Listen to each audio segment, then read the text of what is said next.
안녕하세요. 매일 아침 말씀 묵상에 오신 여러분을 진심으로 환영합니다. 7월 2일 화요일 하나님의 사자. 생각할 문제. 마가복음 1장 1절에서 8절에 등장하는 주인공은 누구입니까? 여호와의 길을 예비하는 자는 어떻게 그 길을 예비하는가요? 오늘 우리에게 주는 교훈은 무엇입니까? 마가복음 1장. 하나님의 아들 예수 그리스도의 복음의 시작이라. 선지자 이사야의 글에 보라 내가 내 사자를 내 앞에 보내노니 그가 내 길을 준비하리라. 광야에 외치는 자의 소리가 있어 너희는 주의 길을 준비하라. 그의 오실 길을 곧게 하라. 기록된 것과 같이 침례 요한이 광야에 이르러 죄 사함을 받게 하는 회개의 침례를 전파하니 온 유대 지방과 예루살렘 사람이 다 나와 자기 죄를 자복하고 요단강에서 그에게 침례를 받더라. 요한은 낙타털 옷을 입고 허리에 가죽띠를 띠고 메뚜기와 석청을 먹더라. 그가 전파하여 이르되 나보다 능력 많으신 이가 내 뒤에 오시나니 나는 굽혀 그의 신발끈을 풀기도 감당하지 못하겠노라. 나는 너희에게 물로 침례를 베풀었거니와 그는 너희에게 성령으로 침례를 베푸시리라. 하나님께서 약속하셨습니다. 그의 아들 예수 그리스도를 메시아로 이 땅에 보내어 주실 것을 약속하셨는데 드디어 복음의 중심 예수 그리스도가 이 땅에 오시게 된 것입니다. 이사야서는 예수님이 오시기 전에 그 길을 예비하는 소리가 있을 것을 이야기해 주고 있는데 침례 요한이 그 사명을 완성했다고 하는 것입니다. 그러면서 침례 요한은 이야기하기를 내 뒤에 오시는 이가 나보다 능력이 더 많으신 이시다. 나는 굽혀 그의 신발끈 풀기도 감당할 수 없다라고 그분의 영광을 노래했습니다. 예수께서 이 땅에 왜 오셨을까요? 마가복음은 이렇게 소개합니다. 건강한 자에게는 의사가 쓸데없고 병든 자에게라야 쓸데있느니라. 나는 의인을 부르러 온 것이 아니요 죄인을 부르러 왔노라. 죄로 말미암아 절망할 우리를 구원하시고 건지시기 위하여 오셨다고 말씀하십니다. 특별히 그리스도를 종으로 묘사한 마가복음은 마가복음 10장 45절에서 인자가 온 것은 섬김을 받으려 함이 아니라 도리어 섬기려 하고 자기 목숨을 많은 사람의 대속물로 주기 위하여 오셨다고 말씀하고 계십니다.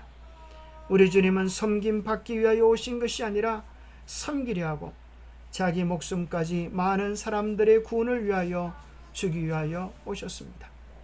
마가복음 1장 14절에는 예수께서 하나님의 복음을 전파하기 위하여 오셨다고 말씀합니다. 마가복음 1장 38절에는 내가 전도하는 일을 위하여 오셨다고 말씀하십니다. 참으로 예수님은 이 땅에 오셔서 우리의 죄를 대신하여 돌아가시는 구원자가 되셨고 하나님의 복음을 우리에게 전파해 주셔서 살 길을 주셨고 그를 통하여 우리 모두가 구원을 얻도록 하는 이 아름다운 소식을 전하기 위하여 오신 것입니다. 여호와의 길을 예비하는 자는 어떻게 그 길을 예비합니까? 출애굽기 13장 20절에는 하나님께서 이스라엘 백성을 출애굽할 때에 하나님의 사자를 앞서 보내어 길에서 너를 보호하며 너를 내가 예비한 곳에 이르게 하시겠다 약속하셨습니다. 그와 마찬가지로 하나님의 백성들을 위하여 예비된 사자를 보내셨을 뿐 아니라 여호와께서 오실 때에 여호와의 길을 예비하는 자가 먼저 있을 것을 이야기합니다. 이사야 40장 3절에 보면 외치는 자의 소리여 이르되 너희는 광야에서 여호와의 길을 예비하라. 사막에서 우리 하나님의 대로를 평탄케 하라 라고 말씀하셨는데 마가는 1장 3절에 그 말씀을 인용하면서 여호와의 길을 예비하라고 하는 표현을 주의 길을 예비하라, 그의 오실 길을 곧게 하라라고 기록되어진 이사야의 예언이 이루어졌다고 이야기합니다. 여호와의 길을 신약 성경의 제자들은 주의 길로 묘사해 주면서 바로 예수 그리스도가 여호와 되심을 직접 말씀하고 있는 것입니다. 말라기 3장 1절에는 만군의 여호와가 이르노라 보라 내가 내 사자를 보내리니 그가 내 앞에서 길을 준비할 것이요 또 너희가 구하는 바 주가 갑자기 그의 성전에 임하시리니 곧 너희가 사모하는 바 언약의 사자가 임하실 것이라. 여호와께서 사자를 보내셔서 그 길을 예비하실 것이고 그 위에 언약의 사자가 임하실 것을 말씀하고 계십니다. 실제로 그 예언은 침례 요한을 통하여 이루어졌습니다. 출애굽기 13장 20절에는 하나님께서 이스라엘을 가나안으로 인도하기 위하여 그들 앞서 보내실 천사에 대하여 말합니다. 이사야 40장 3절은 하나님께서 광야에 나타나시고 여호와의 길을 준비하신 것을 말합니다. 말라기 3장 1절은 주의 앞에서 그의 길을 준비하는 사자에 대하여 이야기합니다.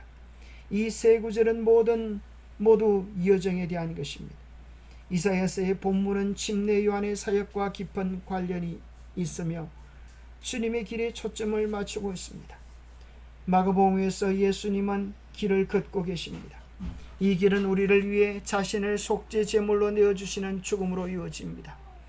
빠르게 진행되는 이야기는 십자가를 향한 이 여정의 의미를 부각시켜 줍니다.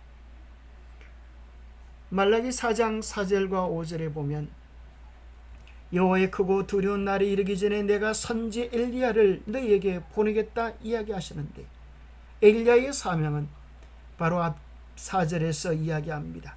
내가 호렙에서 온 이스라엘을 위하여 내 종 모세에게 명령한 법 곧 율례와 법도를 기억하게 하는 일을 하기 위하여 엘리야를 보내오시겠다 말씀하십니다. 곧 이사야 58장 12절에도 여호와의 길을 예비하는 그 일을 통하여 길을 수축하며 거할 곳이 되게 하는 자라 그렇게 말씀하시는데 바로 무너진 하나님의 계명의 회복을 통하여서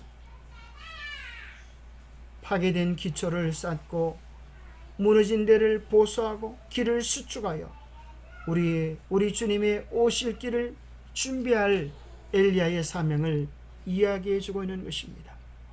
엘리야가 하나님의 백성들의 마음을 준비시켰던 것처럼 마지막 때 엘리야의 사명을 가진 자들이 하나님의 계명으로 그들의 마음을 돌이켜서 아비의 마음과 아들의 마음이 하나 되게 하는 귀한 역사를 회복하게 될 것입니다. 영감의 교훈입니다. 주의 길을 예비했던 개혁자 요한, 침례 요한은 엘리야의 심령과 능력을 가지고 나아가 주님의 길을 예비하고 정의로운 자의 지혜를 향해 백성들을 돌이켰다. 그는 그리스도의 두 번째 나타나심을 위해 길을 예비하고자 백성들 앞에 제시해야 할 신성한 진리를 하나님께로부터 위임받은 이 시대에 살고 있는 이들의 대표자였다. 요한은 개혁자였다. 그는 요한이 포도주나 독주를 마시지 말아야 할 것과 태어나면서부터 성령의 충만함을 입어야 할 것에 대하여 말하였다. 오늘 이 시대 우리가 하나님의 여호와의 길을 예배하는 주의 오심을 예배하는 엘리야의 사명을 감당해야 되겠습니다. 기도하겠습니다. 하나님 아버지, 여호와의 길을 예배하라고 하는 귀한 사명이 침례 요한에게 주어졌던 것처럼 오늘 우리로 하여금 이 위대한 사명을 깨우쳐 주시고 감당할 수 있도록 도와주실 것을 인하여 감사합니다. 선자들이 예언한 대로 구원의 계획을 이루시기 위하여 주님이 이 땅에 오셔서 십자가에 달리셨고 주님께서 다시 약속에 따라 이 땅에 오셔서 우리를 다시는 눈물이 없고 아픔이 없는 그 영광의 나라로 인도해 가실 것을 믿습니다. 그러기 위하여 우리가 먼저 엘리야의 사명을 감당할 수 있도록 우리에게 능력과 힘과 지혜를 다하여 주셨기를 우리 주 예수 그리스도 이름 모자하여 간절히 간구하옵나이다. 엘리야의 심령으로 우리에게 맡기진 사명을 감당하는 주의 백성들이 되시기를 간절히 간구합니다. 감사합니다.